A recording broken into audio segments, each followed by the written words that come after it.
İnşallah burada güzel bir program gerçekleştireceğiz. Bilen arkadaşlarımız, bilmeyen arkadaşlarımızla bilgi paylaşımı yapacak. Burada her şeyden önce hepimiz arkadaşız. Programa geldiğiniz için çok teşekkür ediyorum. Ben sözü sıradaki arkadaşıma bırakıyorum sana. Evet.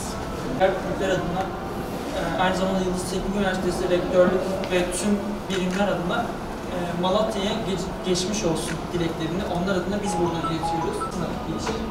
Organizasyon yapısı 3 yapıdan oluşuyor. Ar-Ge, iş geliştirme ve tanıtım ve organizasyon bölümü olarak oluyor. Ekibimiz gibi Skylab içerisinde 8 tane farklı alanda çalışmalar yürüten ve gerektiği zamanda ortak projeler çıkartan Ar-Ge ekibi var.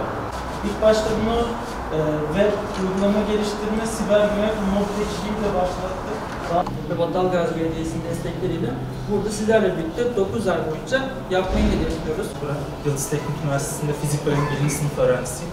Bizim organizasyon tarafı da birinci etkinliğimiz ARTEP. ARTEP nedir? ARTEP yapay zeka organizasyonudur. Yapay zeka neler yapıyoruz peki? İşte yine sektörün önde gelen insanları bizlere gelip deneyimlerini geçtiğimiz sene ilkini düzenlediğimiz Game Jam etkinliği. Game Jam etkinliği genel bazda yarışma formatında geçiyor biraz. Geçen sene başlatmak istediğimiz Yıldız Teknik Üniversitesi ile birlikte hareket etmiş olduğumuz bir gecekodu programı vardı. Maalesef geçen yıl harekete geçiremedik biz bunu.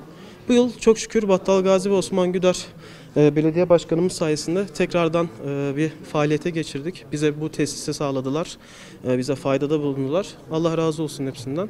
Bu sayede gençleri tekrardan bir şeyleri bilen, burada hepimiz her şeyden önce arkadaşız, hepimiz genciz. Sloganımız da bu. Bilen arkadaşlarımız, bilmeyen arkadaşlarımıza bir şeyler öğretiyor. Hep beraber bir şeyler öğreneceğiz, hep beraber kendimizi geliştireceğiz. Bu sayede de hem Osman Güder Başkanıma hem bu topluluklara, başkanlarına çok teşekkür ediyorum. İnşallah 10 ay sürecek bir eğitim sonunda hepimiz güzel yerlere geleceğiz. Biz bu etkinliği, Gecekodu etkinliğini şu anda Türkiye'de 4. şehirde yapmaya başladık. Amacımız aslında bilgisayar bilimleri olarak, kulübü olarak herkesin bilgisayara ulaşabileceğini ve bunu belediyelerle birlikte şehirde yapı olarak kullanabileceklerini, öğrencilerin, lise öğrencilerinin, üniversite öğrencilerinin kullanabileceğini bunu insanlara göstermek istiyoruz. Burada da Battalgazi Belediyesi ve İnönü Siber Güvenlik Topluluğu'yla birlikte, işbirliğiyle, arkadaşlarımızla birlikte bir çalışma yapıyoruz. Bu yıl İnönü Üniversitesi Siber Güvenlik Topluluğu ve Yıldız Teknik Üniversitesi Skylab Topluluğu, Skylab Kulübü olarak kulüpleriyle beraber bir birliktelik söz konusu. Bu yıl birlikte ortak bir biçimde Gecekodu denen bu etkinliği yapıyoruz. Gecekodu etkinliğinden bahsetmemiz gerekecek olursa Gecekodu etkinliği özellikle öğrencilerimize ve bu etkinliğe katılan bireylere geceleyin çalışmanın önemini, geceleyin çalışmanın verimliliğini tanıtmak ve aynı zamanda biraz daha olağanın dışına çıkarak farklı bir etkinlik sekansı yakalamayı hedeflemiştik. Düşündüğümüzden fazlasıyla bir katılım sergilendi. Malatya tarafında yoğun bir ilgi ve talep gerçekleşti. Bu doğrultuda gerekli yardımları bizlere Battalgazi Belediyesi çok güzel bir biçimde yardım sundu.